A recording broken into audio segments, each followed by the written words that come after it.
Imagine you are a football manager. You've just guided your team to a 3-0 aggregate win over a star-studded PSG team in the Champions League. You're only 1 point behind the league leaders, and you won the league last season. You'd be in a pretty secure position, wouldn't you? Well, not if you're Julian Nagelsmann, who, despite that exact scenario, has been sacked by Bayern Munich. Join us on Football Reality this time, as we look at why Bayern have parted company with Nagelsmann, and what his replacement Thomas Tuchel can bring to the club.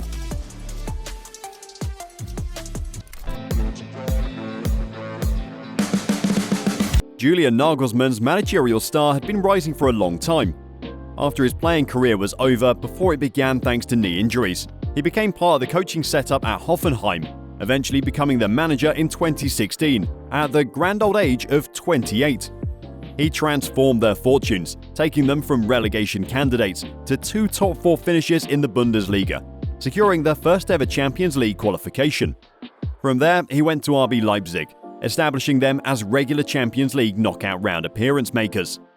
In July 2021, he replaced Hansi Flick at Bayern, and a year on, guided Die Roten to their 10th Bundesliga title in a row.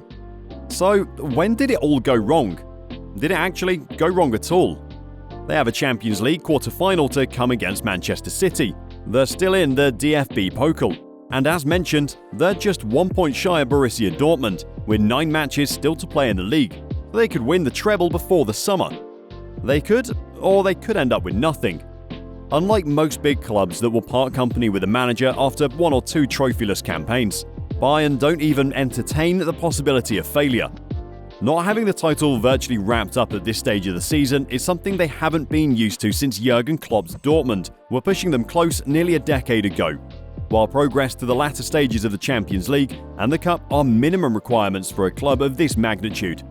Therefore, by Bayern standards, this has been a substandard season, at least for now. January saw them draw all 3 of their Bundesliga games, while 2 of their 3 league defeats have come since then. The most recent a 2-1 loss to Bayer Leverkusen, in what turned out to be Nagelsmann's last match in charge. Stood firm, Xabi Alonso's side confirmed they are still very much in the Bayern hierarchy aren't used to such inconsistency, and as their next match, at home to Dortmund, is probably their most crucial league match in years, with tough quarter-finals to come in 2 more competitions.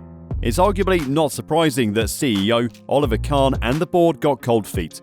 Since his departure, rumours have been circling about bust-ups and divisions within the Bayern camp, with Ryan Gravenberch and Sadio Mane both involved in heated exchanges with the boss over their apparent lack of playing time and commitment to the cause.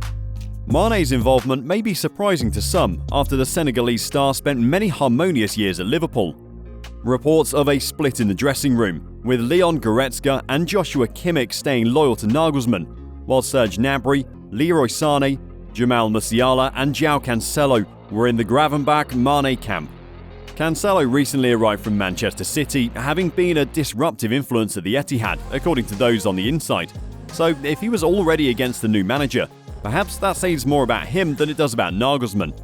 Goalkeepers Manuel Neuer and Sven Ulrich were also said to be annoyed that Nagelsmann had brought in a new goalkeeper coach, replacing Toni Topalovic, who had been there for years.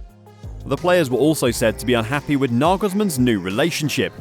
Yes, really. The 35-year-old recently began dating Lena Wurzenberger, a reporter for Bild, Germany's biggest newspaper. Their relationship going public caused further tension within the dressing room, as players became concerned that anything they said could end up becoming national news. The final reason for parting company with Nagelsmann now is less to do with him and more about his replacement, Thomas Tuchel, who is returning to management after being sacked by Chelsea in September. Tuchel has, of course, been a successful manager, winning the Champions League with Chelsea, 2 Liga titles with PSG, and thus far being the only manager to take them to the Champions League final, which, coincidentally, they lost to Bayern. He's also won the DFB Pokal with Dortmund after getting his first Bundesliga job with Mainz, taking them to the Europa League. In fact, Tuchel's first coaching gig was with Augsburg's second team, where he coached a young, injury-prone defender by the name of Julian Nagelsmann. Tuchel was the one who encouraged Nagelsmann to go into scouting and coaching, the genesis of Nagelsmann's managerial career. But Bayern haven't brought Tuchel in because of any strange coincidences. They've been wanting to bring him in for a number of years. They missed out on his services in 2018 when PSG won the race to his signature. And with him being heavily linked to Tottenham following Antonio Conte's departure, Bayern didn't want to risk losing out on Tuchel again, meaning Nagelsmann had to go. So, what will Bayern be getting from Thomas Tuchel? First, they're getting one of the most respected German coaches working in the game at the moment, a very important thing for the biggest club in Germany. Knowing the league and the language is never a hindrance either. They'll also be getting someone who's won silverware at every top club he's managed, including domestic titles, cups and European glory.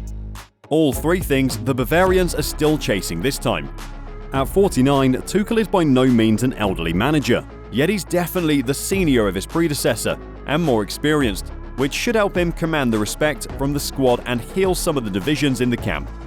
Tuchel's approach at Chelsea was to make them hard to beat, operating a compact back three with wing-backs and a midfield pivot. It wasn't always the most exciting football to watch, but few sides were able to break them down. Chelsea and my time at Chelsea, I want to win trophies. It's so nice to have this bond with the fans. I'm very happy about it. To be part of this club feels absolutely amazing. Currently, Bayern have the best defence in the Bundesliga, so if they get much tighter at the back, they could burst. We could therefore see little change in how Bayern set up in defence, while in attack, as the league leaders in front of goal, they don't seem to need many changes up front. With many so-called cup finals between now and the end of the season, it's likely to be Tuchel's tactical abilities, rather than his choice of formation, that Bayern want to benefit from. We could see Bayern vary their formation game by game and take on a more pragmatic approach, treating each opponent differently, and hopefully brush away the inconsistency that has troubled them in recent months. And if there's one man who can guide them through such a run-in, it's Thomas Tuchel. On the flip side, Tuchel's man management was called into question while at Chelsea, while a new relationship of his own with Nathalie Max caused a stir in the Stamford Bridge dressing room. Perhaps these are just more coincidences between Tuchel and Nagelsmann, or maybe Tuchel won't be the right man to rally the Bayern troops together. Time for you to have your say. Were Bayern right to get rid of Julian Nagelsmann? Is Thomas Tuchel the right man to take them forward? Will they win an 11th straight title this season? Will they win anything? Let us know your thoughts and make sure you subscribe to Football Reality right now.